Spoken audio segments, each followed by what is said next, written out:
Jaunas telpas, kur labot zobus bērniem un kur mācīties topošiem zobārstiem. Tāda šodien tika atklāts Rīgas Stradiņu Universitātes stomatoloģijas institūtā.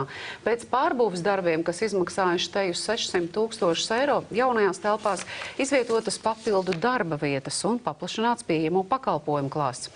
Paplašinātajā studentu klīnikā topošie zobārsti speciālistu uzraudzībā strādās ar pacientiem, lai praksē izmantotu zināšanas un iemaņas. Arī bērnu nodaļa būs plašāka nekā līdz šim. Proti ir nākušas klāt jaunas darba vietas, izveidotas 2 zobu higiēnistu darba vietas, kā arī ierīkoti 2 narkozes kabineti, kur mazajiem pacientiem tiks veikta zobu labošana narkozē.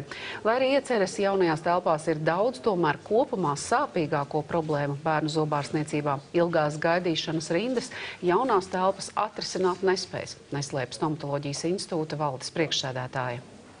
Tā ir mūsu vislielākā sāpe institūtā, un būtībā mūsu institūtā reflektējās visas Latvijas zobārstniecības problēmas. Un ne tikai bērniem sāp, bet mums arī sāp par to, ka tiešām bērnam jāgaida pie mums pusgadu rindā. Tā ir mūsu kopīgā visas Latvijas zobārstniecības problēma - vairāk zobārstiem strādāt ar bērniem, lai nekoncentrētos vienā vai 2 klīnikās.